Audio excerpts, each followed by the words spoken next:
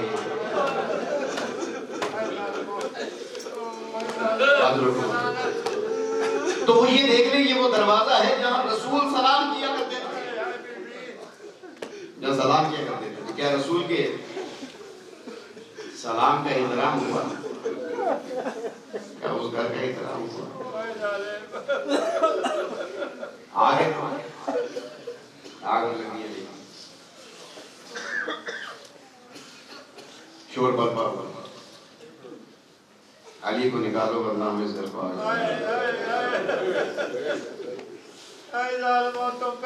معلوم ہے جملہ کیا ہے؟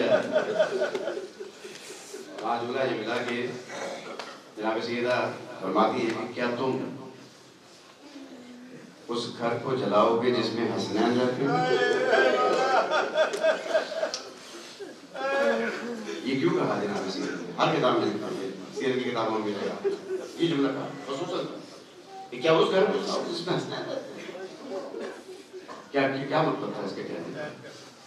مطلب یہ تھا کہ اس گھر میں وہ بچے رہتے ہیں جنہیں تم نے خود دیکھا ہے رسول اپنے کندھوں پر سوار کرتے ہیں۔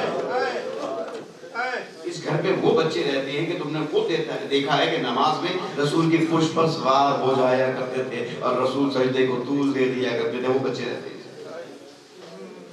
کچھ بھی ہو علی کو آگ لگی، دروازہ جلا، جناب زہرا ڈھال کر کے علی کو نہیں لے کے جانے، دروازے کو جلتا ہوا دروازہ بی بی در و دیوار کے درمیان میں۔ بس ایک جملہ وہاں پر ہمیں ملا کہ اے فضہ مجھے سنبھالو، میرا محسن شہید ہو۔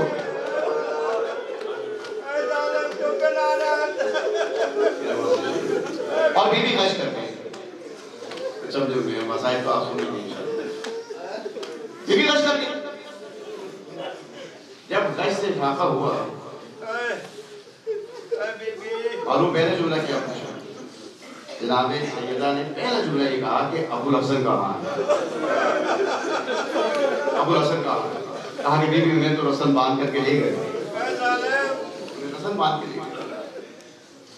چلان میں آگے جناب سیدہ اور کہا کہ جاؤ جلدی جا کر کے اسے کہو ابو الحسن کو چھوڑ دے، صحن خانہ میں ورنہ میں اپنے سر کے بالوں کو اور ابھی بدعا کروں گی اور مدینہ اب بدعا نہیں کی، صرف اتنا ہی کہا تھا۔ روایت بیان کرتی مسجد نبوی کی بنیادیں اٹھ گئی، علی سمجھ گئے سلمان ذرا جلدی جاؤ اور سیدہ سے کہنا بدعا نہ کرو۔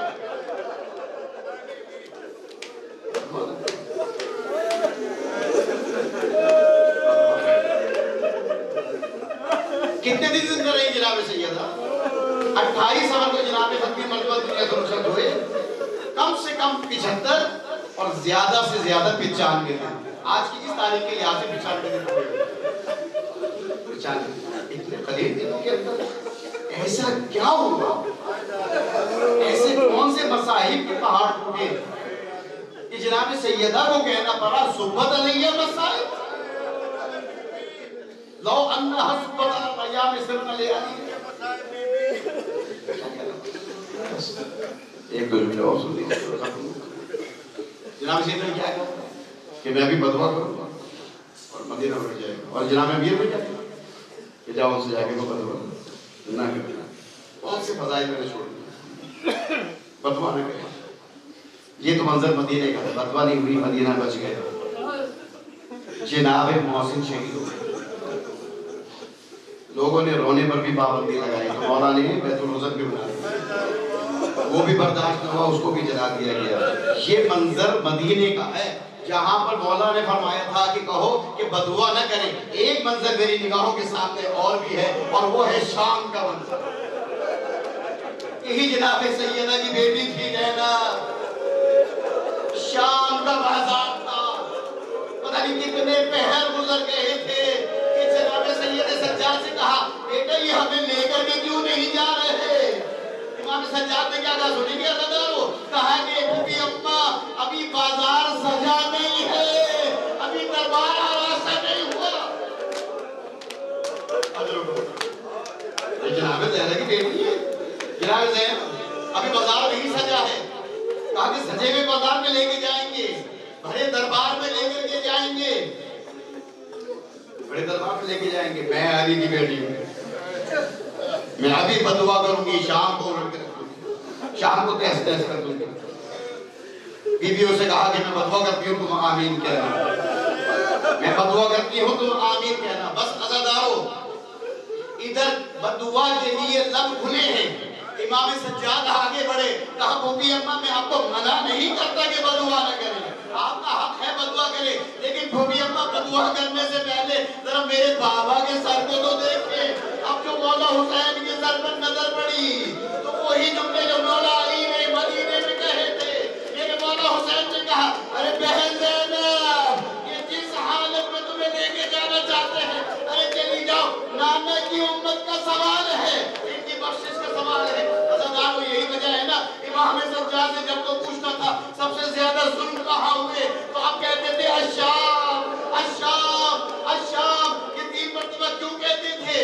اس کی تشریح جو ہے علماء نے کی ہے، ارے دینی مقام تھے شام میں، یا بازار شام تھا یا دربار شام تھا یا زندان شام تھا، جہاں پر حسین کے سینے پر سونے والی بچی بابا بابا کہتی دنیا سے رخصت ہو، اللہ لعنت اللہ قوم الظالمین، وسيعلم الذين ظلموا أي منقلب ينقلبون، إن لله وإنا إليه راجعون۔ پروردگار بحق محمد و آل محمد ہماری اس مختصر قلیل سی عبادت کو بھی باقی میں بانی مجالس اور حاضرین مجالس توفیقات خیر میں اضافہ، بالخصوص انجمن سجادی اور ان کے اراکین توفیقات خیر میں اضافہ بڑھا، اور جو ان کے ساتھ دامے ادھر میں اس وقت نے شرکت کرتے ہیں ان کی شرکت کو قبول کرو، ہمارے بزرگان کا سایہ ہمارے سروں پر قائم کرو، صحیح معنی میں ذکر محمد و آل محمد کرنے، اس سن میں سمجھنے اور اس پر عمل کرنے کی توفیق عطا، میرے مالک ہمارے وطن عزیز پاکستان کو استقامت عطا، اس سے نیک اور صالح قیادت نصیب، تمام مومنین مومنات کو جو زیارات سے مشرف فرمائے، جو سفر میں ہیں ان کے سفر کو بے خطر فرمائے، جو بے جرم اسیر ان کو رہا فرمائے، جو مقدمات پہ گرفتار ہیں ان کو بری فرمائے، میرے مالک بحق محمد و آل محمد قائم آل محمد علیہ السلام کے ظلم تعجیل ہم سب کو امام کی یا اور انصار میں جگہ تھا، ہمارے علماء خطبہ ذاکرین سوسخان مدین رات مومنین مومنات عزادار جہاں بھی